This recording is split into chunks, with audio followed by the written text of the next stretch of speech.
GitOps with Kubernetes with Dan Garfield.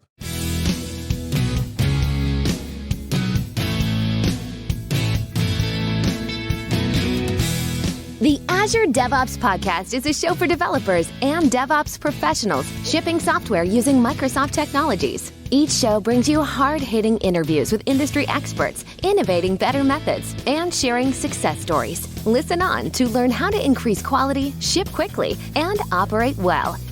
And now your host, Jeffrey Palermo. Welcome to the show. I'm Jeffrey Palermo, your host for helping you and your teams move fast and deliver quality and to run your software with confidence in Azure, all while using everything that the .NET ecosystem has to offer. The podcast is sponsored by ClearMeasure, a full-service software architecture and engineering firm serving companies building mission-critical software systems. A quick announcement, we are in the full second year of my architect forums, and you can sign up at the link in the show notes. But if you lead a software team, and if you're looking to collaborate with other peers who are leading groups of software engineers, this group could be for you. We know there's tons of educational information out there for learning how to code and learning how to use technologies and whatnot, but not so much for people who are leading other people who are building code. So that's what this is for. You might be interested. And of course, for those looking for Programming with Palermo, my video podcast, just search for it in any of the directories and you'll be able to find it. My guest today on the show is Dan Garfield, and he's the co-founder of CodeFresh, which is a CI/CD platform powered by GitOps and Argo, and it's now been acquired by Octopus Deploy, so it's part of that company. And as the vice president of open source and Argo maintainer, he works primarily on Argo CD and Argo Rollouts. He's helped create the GitOps working group and open GitOps Principles. He helped create the most popular GitOps certification with Argo CD, and he writes consistently about best practices for GitOps involving security and development processes and scaling. So, Dan, welcome to the show. How are you, sir? Very well, thank you. Yeah, excited to be here and chat about GitOps and Kubernetes and everything going on in the cloud native world. It's pretty exciting right now. Absolutely. You've done a ton of public speaking. Just, for the listeners out there, if you just search for Dan Garfield, you're gonna get tons of educational content out there. But you'll get far more than you want. Right. Exactly. But if we kind of back up, I mean, you were a founder of a company, but even before that, what are the big moments in your career that kind of led you to what you're focusing on today? Are there big moments that stood out for you? Yeah, I guess I think about like when I was a kid, setting up a BBS and doing dial-up, bulletin board systems, pre-internet, and setting up networking and doing some servers and things like that in my basement. Just always had that interest and always inclined with technology and interested to see what I could do with it. But it was kind of secondary for a very long time. And as I started my career, I started focusing on kind of technical writing topics and things like that. But then I always had kind of a side business where I was fixing servers or setting things, infrastructure up for people. And so that meant I kind of always had my foot in two different worlds. And now coming into Kubernetes and being really focused on that, I was at Atlassian previously, and I was looking at what was going on with containers, and I felt like there was this really exciting revolution happening there. And I was like, I want to be part of this technology revolution that's happening right now. I want to, see where that takes me. And so that was like a really big shift for me to come in and focus so heavily on a new technology and get really deep into it rather than kind of had always been following along in the footsteps of a lot of other people who were paving the way before, Yeah.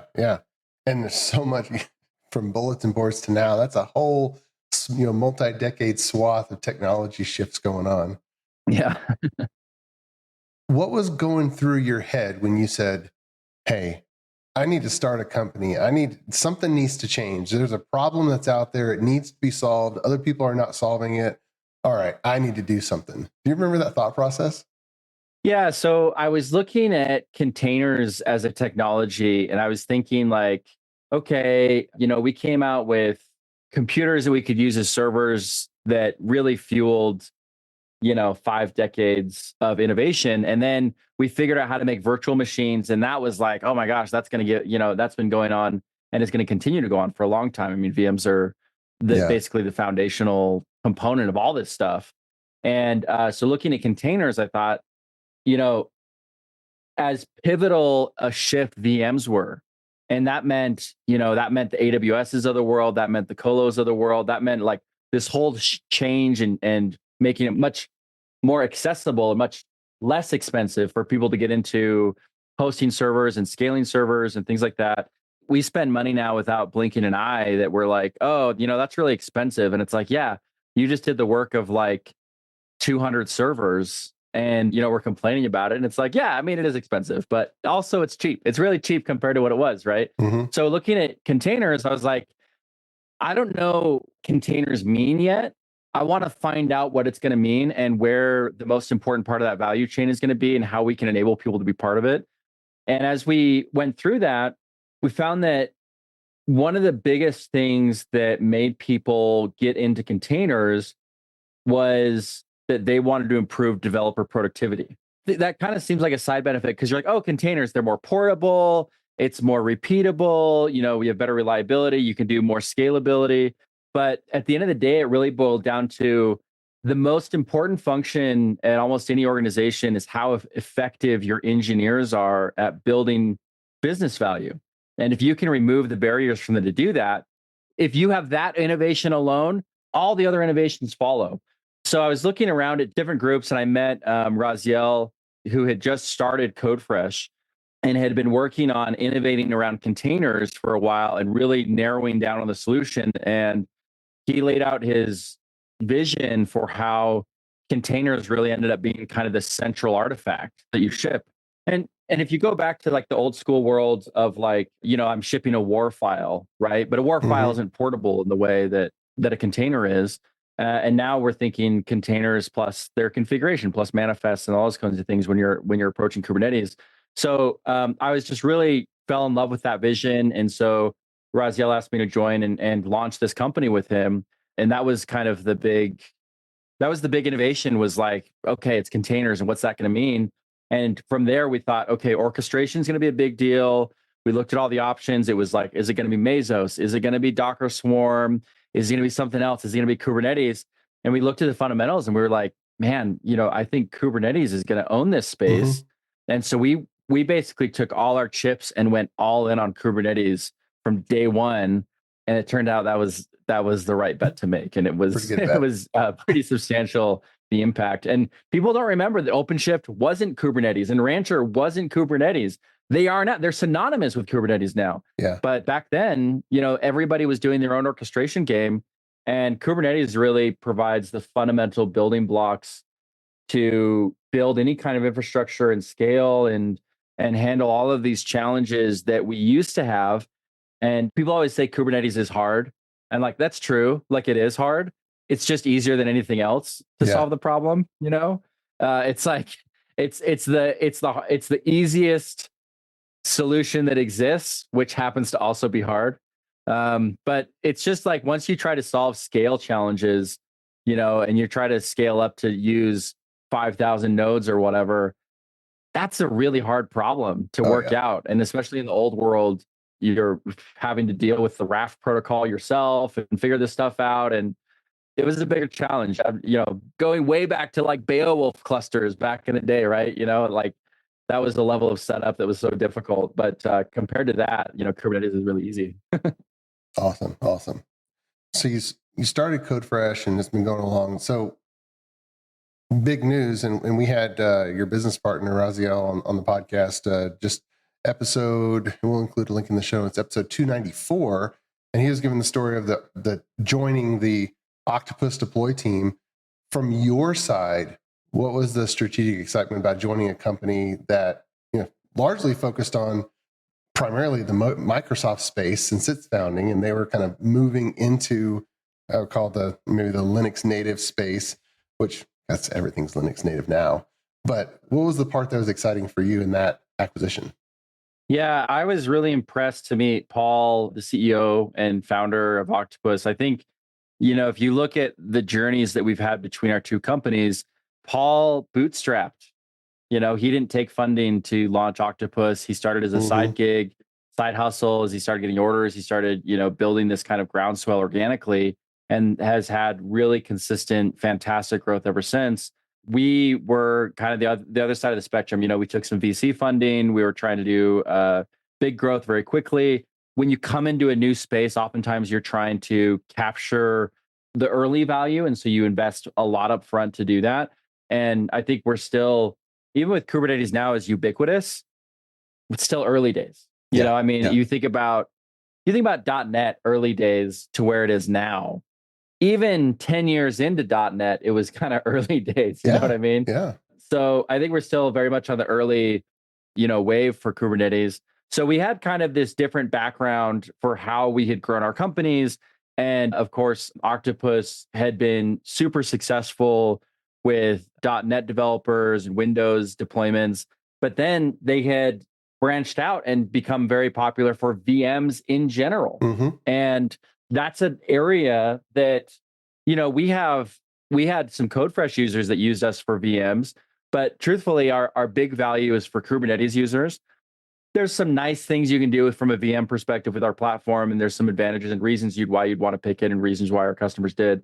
But Octopus's VM capabilities far outshine. I mean, they were focused on it, right? It's their bread and butter. So what we looked at is, hey, we have all of these customers where they have business units using Kubernetes, but they have so much legacy, or as Octopus calls them, heritage applications. These are things that are like, this is our banking software. It's been running for 20 years.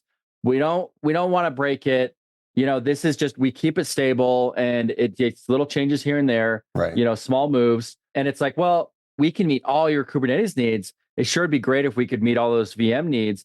And Octopus is in a similar boat where they're like, hey, we're scratching all those VM itches for people, but the Kubernetes itch is something that is newer and we're trying to get into. And I think that, Paul looked at it and he said, well, we're seeing all these people adopting Kubernetes, and what's their choice? What's the default choice for deploying to Kubernetes? It's Argo CD. And who are the Argo CD players? Who's doing Argo CD? Okay, CodeFresh, they're the first enterprise Argo company. They've been doing it longer than anybody. They've done it in more places than anybody. They're Argo maintainers. Let's have a conversation with these guys.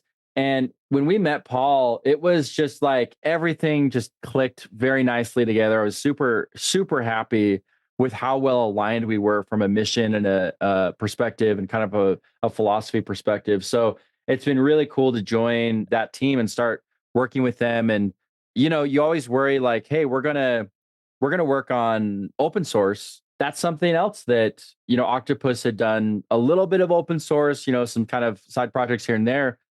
This is really an open source core business where we have Argo CD is an open source project that we maintain with Intuit and Red Hat and others. So the way that you engage with open source and how you engage with that community, it's different, and it requires kind of a different strategy from a go-to-market standpoint. And Octopus has been super supportive. They're like, hey, you're part of the team now. Let's invest in open source. And so we actually made the commitment to double our contributions to Argo this year. And so far, we're on track to do that. I think we might actually exceed that. So really, really happy with that. And just from a philosophy standpoint, and then from I'm talking about all the stuff that I'm excited about from like me personally. But at the end of the day, from a user perspective, to be able to use the same platform to deploy to VMs, Windows, Kubernetes, and have kind of a unified experience where, the underlying technology, you're making those decisions because they make sense for the applications that you're running. You're not making those decisions just to meet a tool compatibility. I want to be able to use the right tool for the job, and I want my software delivery tools to take care of that for me, no matter where it is. Yeah. And so being able to offer that experience, I think that's the most exciting component of it, is we're able to bring the entire thing together, and we can focus on it in a way that others can't. You've got companies out there that they do a little bit of deployment tools among a million other things, So it's not their focus. It's a a kind of an afterthought. We're able to focus on it 100%. And I think that if you look at the companies that have been successful in software, you've got Jira. If I want to do issue tracking, I probably just grab Jira off the shelf. Like they're kind of the default option. And if I'm going to do source code management, it's probably going to be GitHub, right? And I think if you want to do continuous delivery, it's going to be Octopus. And so I think that's where we fit into the ecosystem. And I think that that's really exciting for users to have, go to super deep player that can solve all these needs and make it really easy to deliver software. Because at the end of the day, if you can't deliver software, your company's not going anywhere. I mean, you're not making any ground. You're losing ground if you can't deliver software. It's the most important function that a company has right now. Right. Many thanks to our podcast sponsor, ClearMeasure. ClearMeasure is a software architecture company that empowers clients' development teams to be self-sufficient, moving fast, delivering quality, and running their systems with confidence. Whether starting a new project or developing new technologies or techniques, ClearMeasure sets up your team to deliver world-class results. Learn more at www.clearmeasure.com. ClearMeasure, empowering software delivery. ClearMeasure is also happy to be a sponsor of the video podcast, Programming with Palermo. Watch, learn, and program alongside Chief Architect Jeffrey Palermo. Videos are added weekly and available on syndicated locations supporting video podcast or by visiting palermo.network. Tune in today. I want to just call out and lay the context about the typical .NET developer versus, like you mentioned, war files before, the typical Java developer or Node developer, and the worldview difference. And certainly the early Linux native crowd jumped on containers first. If you were deploying software to Windows servers, you really didn't care.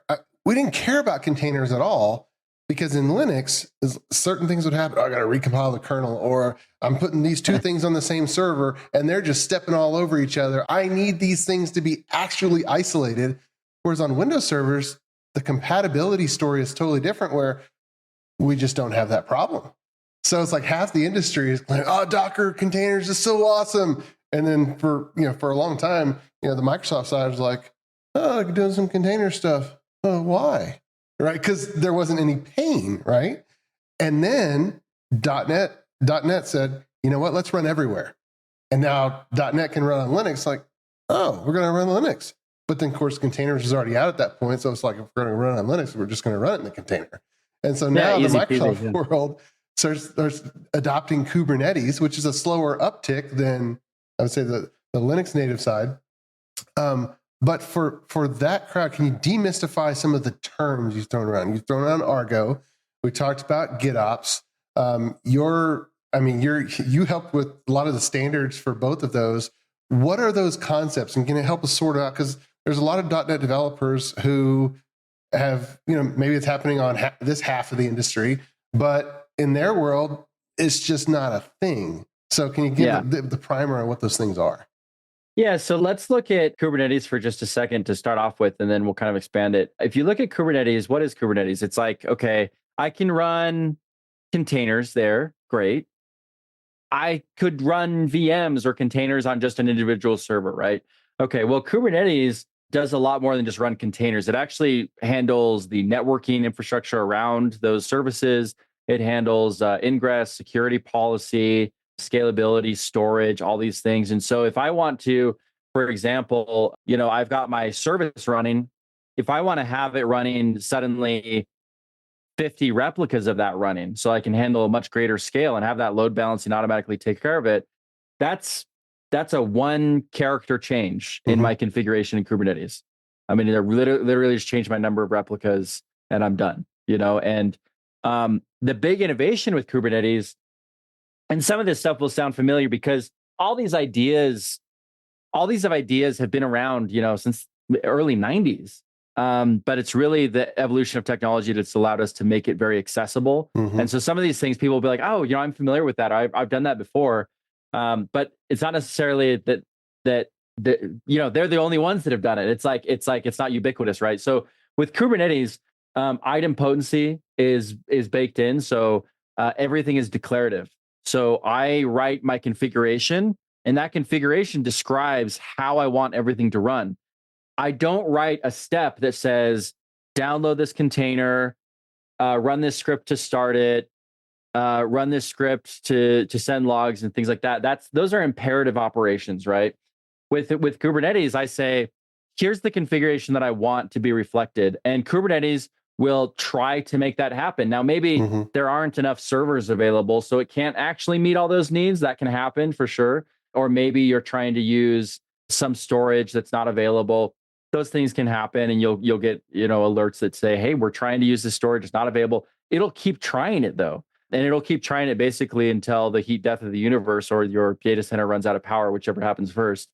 That declarative approach means that I can manage not just my artifact, which is a container, but also all the configuration around it. I almost treat that as an artifact in a sense too. And so you see people shipping like a Helm chart, which is basically a templated or packaged version of a set of manifests to run your service and containers, et cetera. Okay, so that's kind of a lot of stuff. But now that I've got this system running that I can hand configuration to, and it will try to make sure that that happens, the question then becomes, okay, how do I get that configuration onto Kubernetes, right? Because I could fire up a pipeline or a bash script that connects to the cluster's API, uploads the manifests, et cetera. But in the same way that Kubernetes is declarative, it's not imperative, I should have a declarative approach to my software delivery. So this is where GitOps and Argo comes in. GitOps is a set of principles that describe how your desired and actual state should be managed in order to be efficient and effective at running reliable, scalable, and ever-changing services that you can deliver changes to very quickly. So that's what GitOps and the GitOps Principles is really about. And for that standard, for those principles, we worked with about 100 different companies in the industry signed on to it, including Microsoft, Azure, GitHub.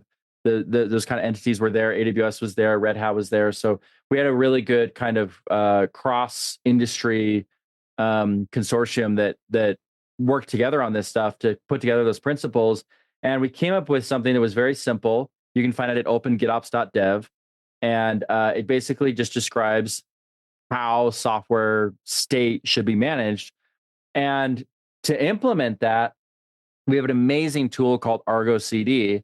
And Argo CD is one of the tools in the Argo project. There are others. There's Argo workflows and Argo rollouts, which have different purposes that we're not going to get into right now. But Argo CD basically lets me define a source of truth in Git and a destination in Kubernetes, and it will try to make sure that they're the same. And, if there is an issue where the server goes down, as soon as it comes back up, Argo will be reconnected and pushing again. So I'm not writing all this logic that we used to write in a pipeline to say, okay, do all these retries and then try this and then keep going. And then, here's how to handle these different failure states. This is something we've standardized into the software so we can know, okay, here's how we handle scaling up. Here's how we deliver new changes. Here's how we handle rollbacks. All that's baked in and simple.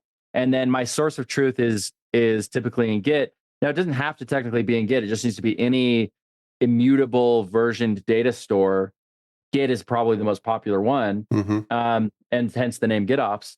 But that means I can basically look in my Git repo, and I have a very high degree of confidence that reflects exactly what's running in production in my other environments. And so that clarity and that visibility suddenly demystifies a lot of what's going on. And I think, we've all had this, even on Windows servers, you've had the experience of having a configuration be misconfigured in a server, and you go to push stuff and it doesn't work properly. And how do you know what configuration is on all these servers? And if I have 5,000 of them, how do I know what's on all of them? You use something like Kubernetes and GitOps, and suddenly there's no ambiguity anywhere. Everything is verified. Everything's clear. If something can't operate, it will keep trying to operate and keep on trying to adjust and get back to it, even if there are little disruptions. And you can also have controllers running to do auto scaling and things like that. But that's a whole nother level of thing to get into. But that's kind of the basic. I don't know if that covers the terms that you were thinking of. Yeah. So you mentioned GitOps and Argo specifically. You mentioned with GitOps, declarative, versioned, and immutable. But there's a few more principles just to be clear on exactly what is GitOps, which GitOps is not a tool. It's a set of ideas, right? Yeah. Yeah, you can think of it like kind of like Scrum or like the Agile Manifesto. It's that kind of set of ideas. And so with the GitOps principles, the first one is that you want to have your desired state expressed declaratively. I don't want to have a lot of imperative operations. Anytime I'm writing imperative code from an infrastructure management standpoint, I'm setting myself up for difficulty and failure. And we all know, we've all written imperative operations and they can be fragile. Run this command. Oh, that command's not found. What do you do now? Yeah. Now you have to build logic around that, and all of the different conditions you have to build around to make imperative operations work. You're much better off using something intelligent like a controller that can take that declarative configuration and then try to make that happen. So number one is declarative. Number two is versioned and immutable. So that means you're storing it in a versioned and immutable data store. So that could be Git. Most often is Git, but it could technically be other things. Number three is pulled automatically. So and these have, if you go to opengitops.dev, there's more explanation on these. I'm giving you the quick version, but pulled automatically just means that you have software agents that are always running that are checking to see if there are updates that need to be applied, and then making sure that desired state is reflected by the actual state within Kubernetes or any other destination. Now, we talk about with Kubernetes, there's nothing in the GitOps principles that restricts it to Kubernetes. Kubernetes happens to be very good for doing GitOps, but you could do any system that can work declaratively in this way could work. But pulled automatically is important because a lot of times we rely on like webhooks to fire off. And I've seen many situations where for some reason the webhook didn't make it. Maybe there was denial of service going on. Maybe the webhook got misconfigured. Maybe credentials were lost. Whatever it is, we view webhooks as something to speed up the reconciliation process, but they shouldn't be the requirement for the reconciliation to occur.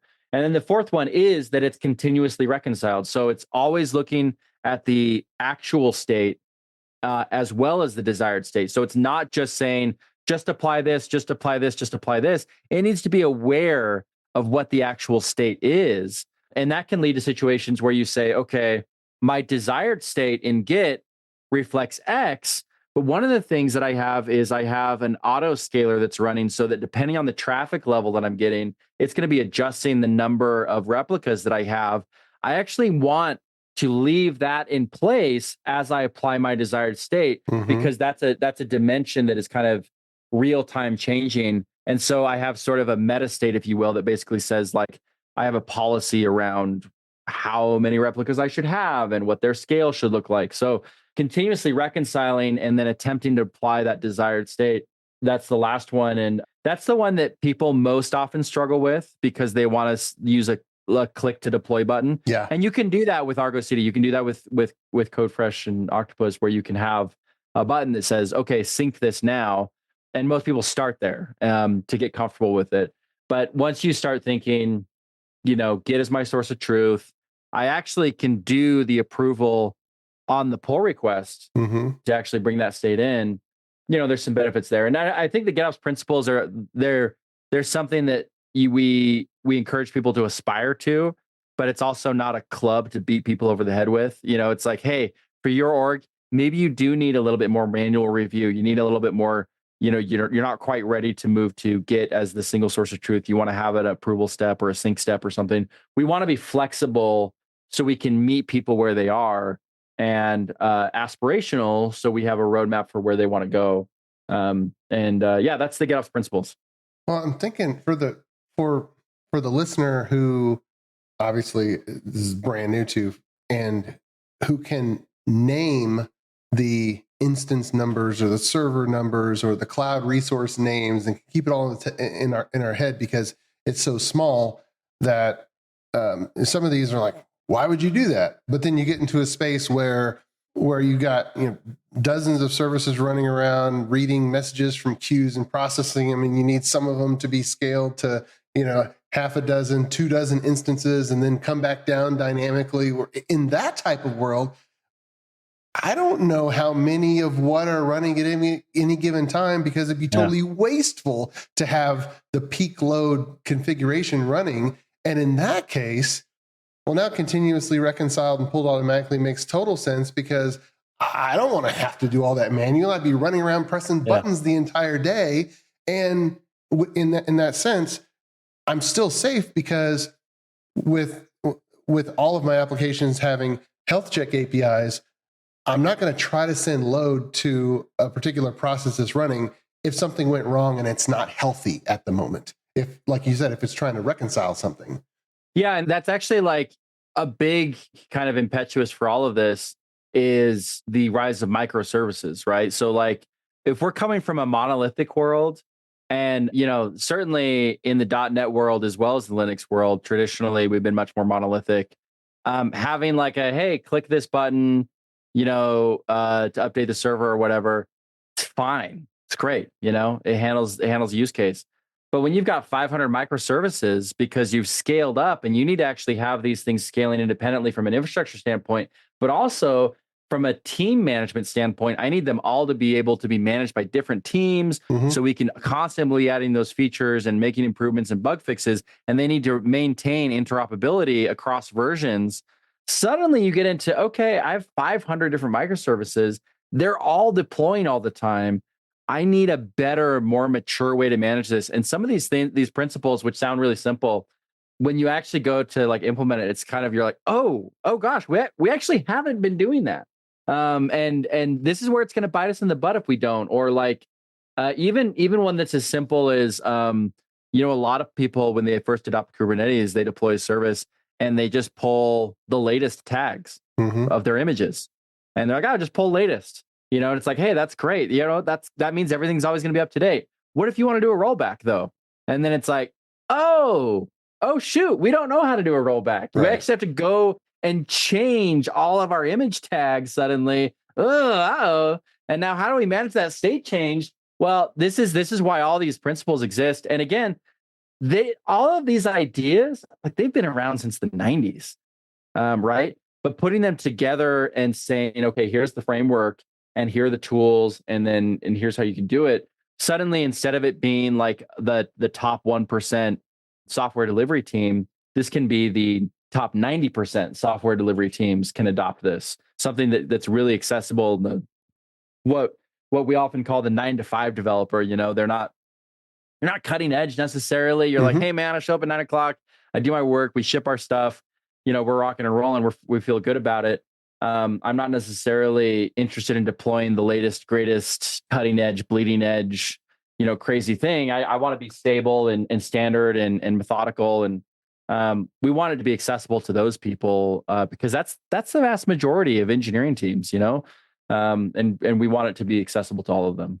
Yeah. It's interesting to think that there are certain pockets of software that you have no idea what the scale or what the load level is going to be, and you have to be absolutely dynamic. But then there's a whole lot of software where you might even have a spreadsheet with all the users' names in them, and you know exactly what your load needs to be, and it's just a different context. Yeah. Well, I mean, we always joke in the Kubernetes world that someone will show up and they'll be like, hey, I want to deploy a static HTML website. How do I get started with Kubernetes? And we're like, man, it might be overkill for what you're doing. Huck it in an S3 bucket and call it a day.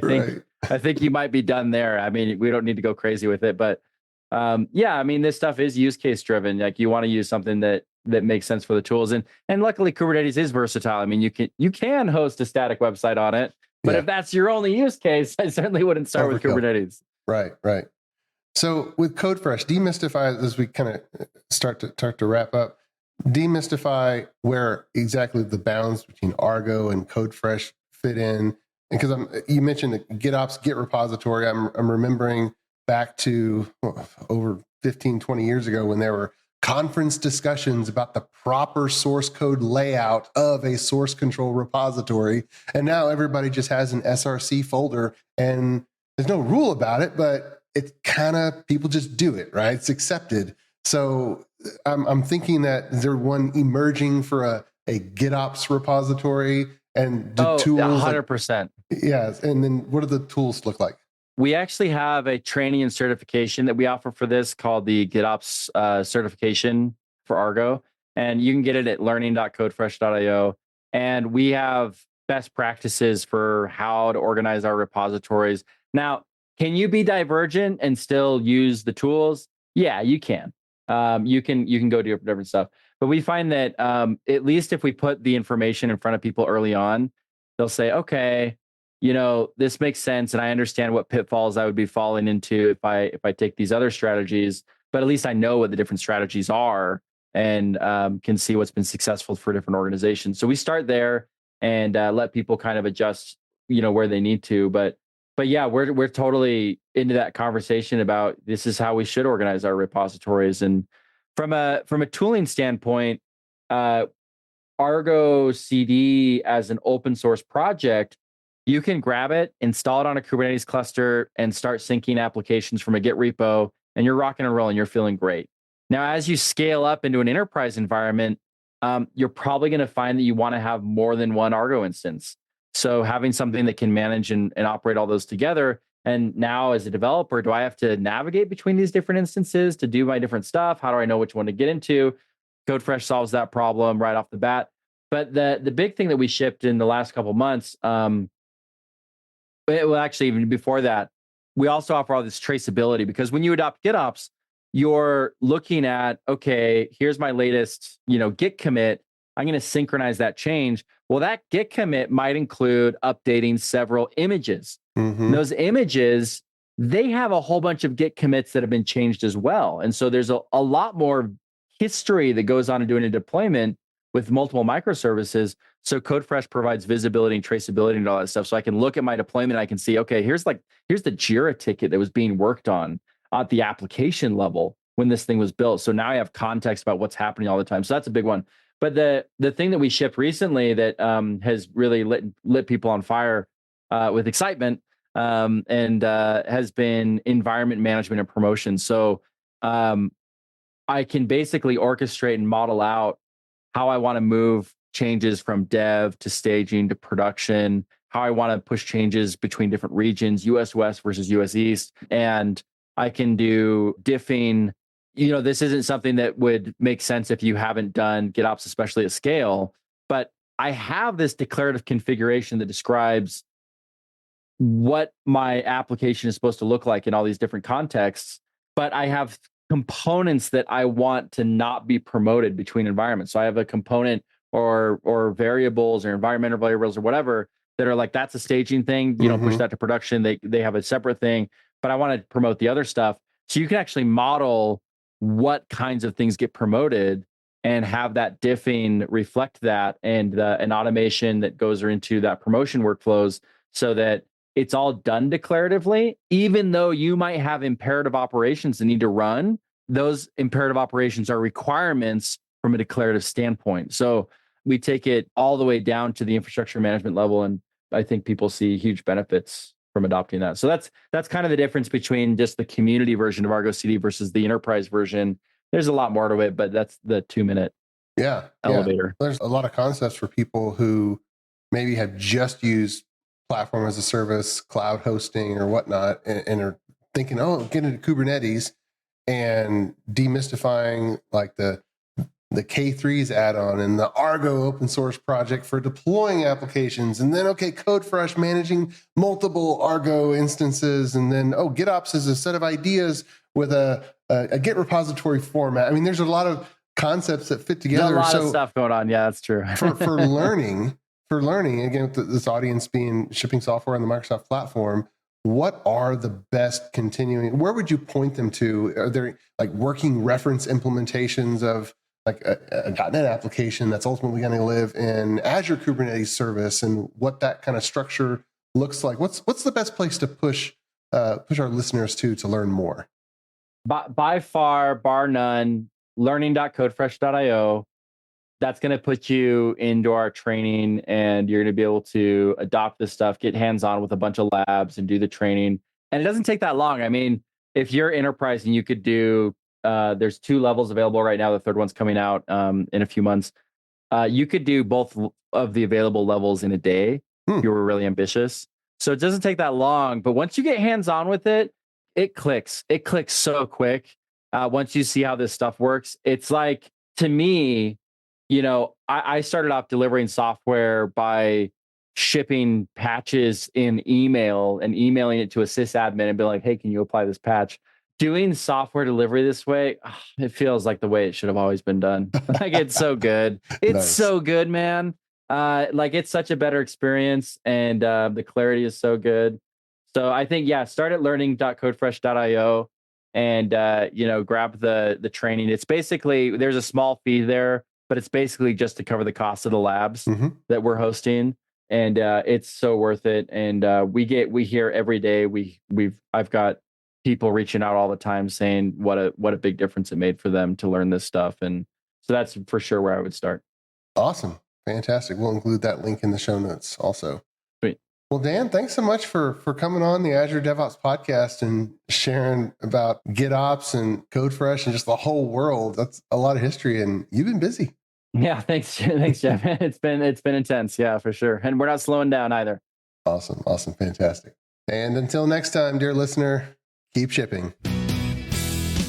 You've been listening to the Azure DevOps Podcast, a show for developers and DevOps professionals shipping software using Microsoft technologies. Go to www.azuredevops.show for show notes and other episodes. On behalf of your host, Jeffrey Palermo, and our sponsors, thanks for listening, and may God bless you.